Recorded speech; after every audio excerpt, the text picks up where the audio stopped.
Cough. Cough is one of the commonest symptoms met with in general practice, and most of the cases are of short duration, that is 3 to 4 days. Such coughs are usually due to common colds leading to pharyngitis or laryngitis and sometimes bronchitis. And they respond rapidly when treated with an antibiotic, antihistaminic and cough syrup. Now, which antibiotic to prescribe for simple coughs is always a question. There is a very wide range of antibiotics available, and a different antibiotic will be found to work better in different localities. So you have to decide from experience which antibiotic works in your locality, and then you will prefer that. For mild cases, you may give erythromycin or roxithromycin, or ampicillin-cloxacin or amoxicillin-cloxacillin combinations, or ciprofloxacin or sparfloxacin. For severe cases, use second and third generation cephalosporins, azithromycin or lomefloxacin. Injection penicillin given after a test dose is a very effective drug against respiratory infections. Now we shall see what to look for when you examine this patient who complains of cough. The first thing I ask is whether the cough is dry or productive and whether it is associated with a wheezing sound. If the cough is productive, I ask about the color and amount of expectoration and whether it is white, frothy, yellow of infection or red with blood. If the cough is dry, I give a codeine preparation like Linctus codeine or Fencidil syrup. Whereas if there is expectoration, I will prescribe an expectorant like Soventol expectorant. If expectoration is yellow or foul smelling, which indicates infection, then I will give a higher antibiotic. If there is history of colds and throat pain, it suggests pharyngitis. And if there is a change in the voice or flat voice, there is associated laryngitis.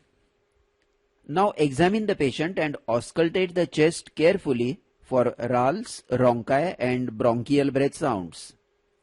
Rhonchi or wheezing sound means bronchospasm, so prescribe bronchodilators.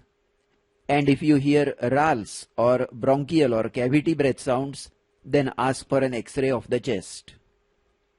Now I will tell you about some peculiar types of cough. If the patient complains of severe pain on one side of the chest on coughing or on deep inspiration, it is very suggestive of pleuritis. If you auscultate carefully, you will hear harsh rubbing sound of the pleural rub. This is another patient who needs to be X-rayed immediately along with HB, WBC and ESR. Then if a patient gets sudden bout of cough after lying down, think of a postnasal drip, where a drop of posterior nasal discharge falls on the larynx in supine lying down position and there is a violent bout of cough. Take a tongue depressor and a good torch and observe the uvula, whether there is any inflammation of the uvula and posterior pharyngeal wall and whether any mucus secretions are seen behind the soft palate.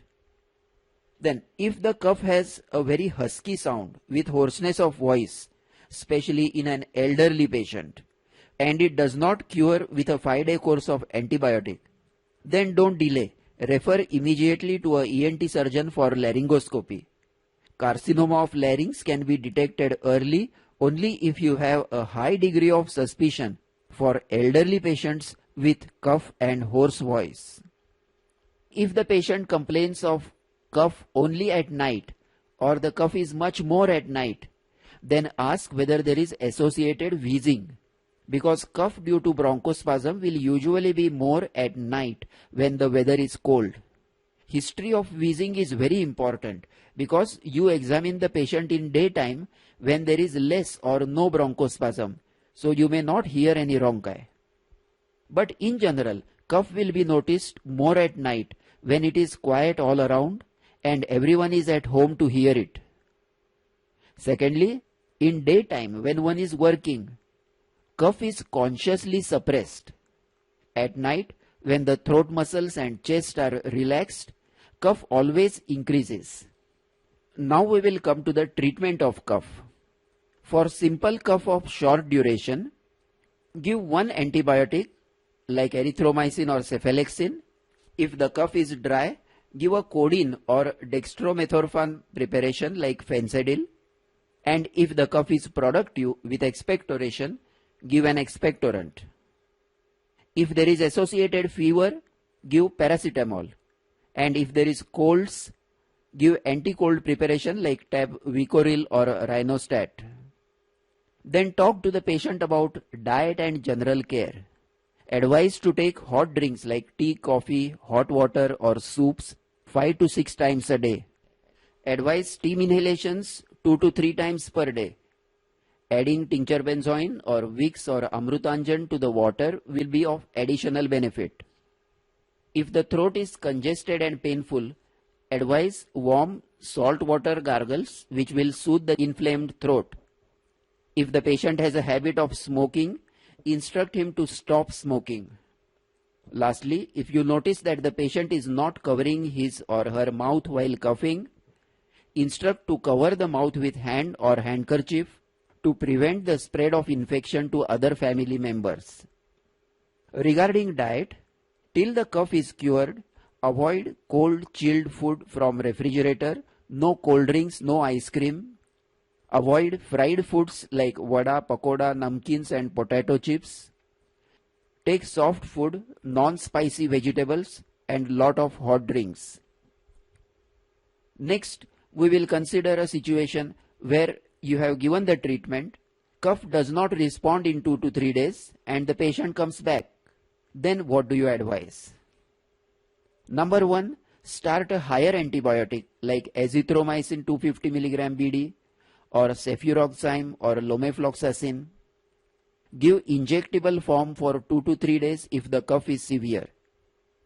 Number 2, give a short course of steroid like prednisolone 5 mg TDS for 3 days. Theoretically speaking, steroids are not recommended, but a short course of 3 days is often used by most practitioners for a quick relief. Of course, do not give it to a patient who has hyperacidity, diabetes or hypertension, and never give a prolonged course for more than 3 days. If the cough has not responded to treatment, auscultate carefully for rhonchi by asking the patient to take deep breaths through open mouth. And lastly, suggest to the patient that if he does not respond in another 2-3 days, you will ask for investigations, that is HbWBC and X-ray of the chest. The main question here is, after how many days will you decide that the cough is not responding and you have to ask for investigations? You could always give a week's trial with stronger antibiotic before asking for an X-ray. But in general practice, you can't wait too long. Otherwise, the patient may go to another doctor. And suppose he gets an X-ray and finds something, he will say you have missed the diagnosis. So if the patient has not responded in first 3 days, make a suggestion positively that if there is no response in another 3 days, you will ask for investigations. If the cough is decreasing, wait and watch. If cough is increasing or not responding, get the investigations. And if the patient is too anxious, get the X-ray early. So here we will consider what are the indications for asking for an X-ray of the chest. Firstly, when there is no response to a full course of antibiotic. Secondly, when the duration of cough is more than 15 days. Thirdly, when the cough is associated with chest pain, high fever or breathlessness. And of course, when there are rales or abnormal breath sounds on auscultation, you must ask for an X-ray. Let me stress again that for every case of cough for more than 15 days, you must ask for an X-ray of the chest, because the incidence of tuberculosis is so high in our country that it should always be suspected and ruled out. Secondly, you should also ask for a WBC count. And if the eosinophil count is high, more than 8%, then treat eosinophilia and the cough will respond. Give tab hetrazan 1 TDS for 21 days and tab visolon 5 mg BD for 10 days.